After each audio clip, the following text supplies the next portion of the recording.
Welcome to Apple Teeny, where Apple news gets shaken with Siri chaos and hardware drama. This is one of those weeks where Apple somehow looks both wildly ambitious and weirdly unprepared. Siri can dig through your life better than before, but might still whiff on a timer, and meanwhile there are reports Apple may not even be able to get enough RAM for future devices. The funniest and most maddening Siri update is that the new AI stuff sounds genuinely useful, especially for personal context questions across mail, messages, reminders, wallet, all that private on-device mess we all live inside. Apparently, it can find things in messages better than the Messages app itself, which is such a perfect Apple sentence it almost hurts. But then basic Siri actions have regressed: timers, reminders, HomeKit scenes, the old bread and butter stuff. So now Siri might help you reconstruct a conversation from 3 weeks ago, then immediately forget how lights work. That seems tied to Apple's new routing layer, where your request gets bounced between old Siri, the personal context system, and a chatbot-style model. It enables cooler tricks, but it also creates brand new ways to fail. And Siri still makes intern-level mistakes, like sports confusion and obvious name spellings. Remembering your favorite team should not be moonshot AI. That should be baseline competence. The bigger problem is trust. People have been burned by Siri for years, so even when it gets better, they won't instantly come back. Nobody enthusiastically tests the assistant that embarrassed them 400 times. Apple's standalone Siri chatbot app is also a pretty clear admission that chat is sticky.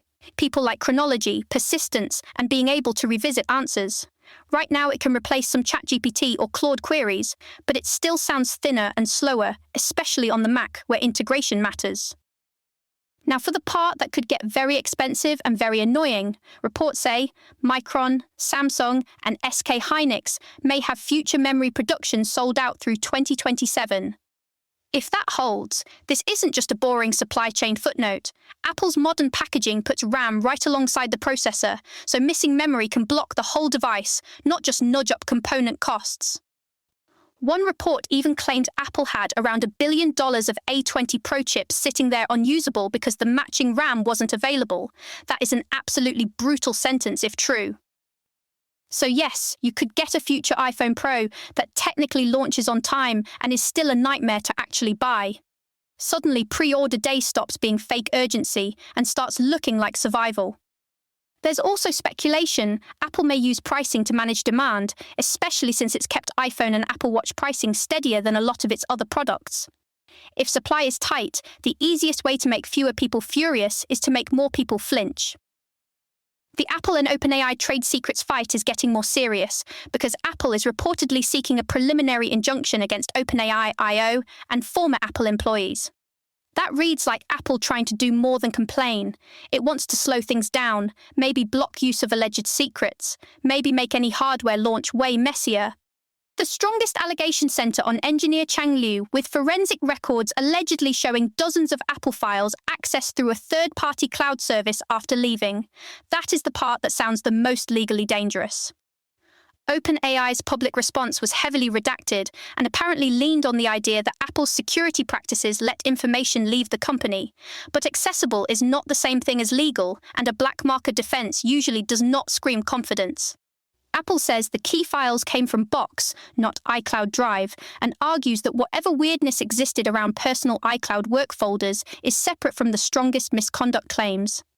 Even if this never leads to some dramatic total product ban, delay is a weapon, reputational damage is a weapon, and making recruits think twice is definitely a weapon. Apple probably knows that. Speaking of that hardware effort, the rumored first OpenAI device sounds like a little hockey puck or donut-shaped computer with lights and moving parts that's supposed to feel alive. That description lands somewhere between intriguing ambient assistant and theatrical countertop pet. Jony Ive's love from being involved makes the whole thing more believable as a design object, but the real question is whether it does anything people actually want. I'm fully with the skepticism around voice assistants that fill every processing pause with fake human fluff. Silence is fine, a chime is fine, a spinner is fine. You do not need to verbally stall like a nervous best man. That said, a home assistant that can answer questions and do a few useful actions still has a real lane. Limited value is still value if it's pleasant and reliable. The DMA story keeps getting uglier, because there's a real fear Siri AI may simply never launch in the EU under the current interpretation.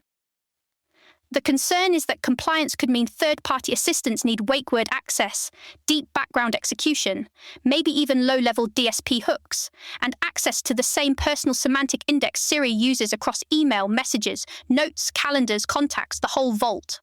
From Apple's point of view, that's basically asking for openness by bulldozing the privacy and security model the product is built on.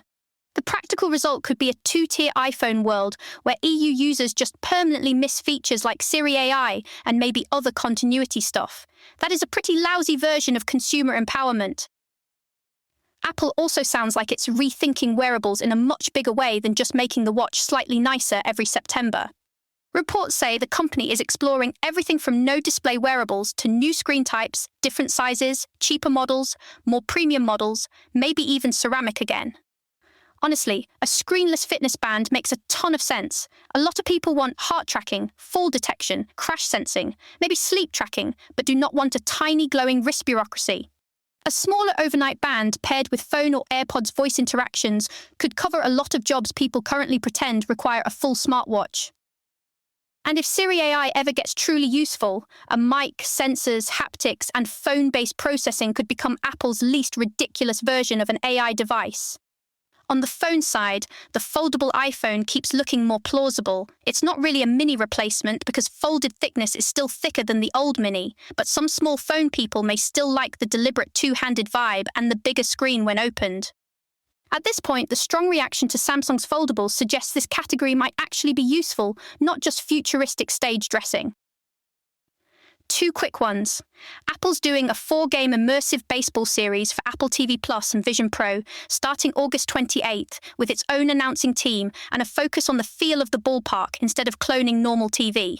That could be great or disorienting because baseball fields are huge and immersive sports still need a visual language.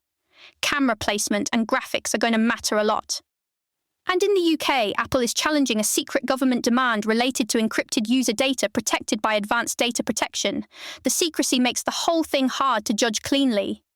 But one very real consequence is that new ADP signups were disabled in the UK, and some people who turned it off found they couldn't turn it back on. That is a major policy fight wrapped around an extremely annoying product experience. Finally, Ted Lasso Season 4 sounds like a surprisingly solid return. The first 5 episodes are getting praise for feeling fresh while still keeping the show's emotional center. The women's team seems to be the key there because it gives the show new mentorship dynamics instead of just reheating the old speeches. Roy Kent is still a highlight, although it sounds like he can feel more cameo than co-lead now, and the new antagonistic character is apparently doing the dangerous job of being intentionally irritating. Which is always a gamble. There's a fine line between dramatically necessary and please get off my screen. That's it for Apple Teeny. If Siri can finally remember your favorite team and your timer in the same week, celebrate responsibly. Talk soon. This episode was generated by Podkey. Create your own at podkey.fm.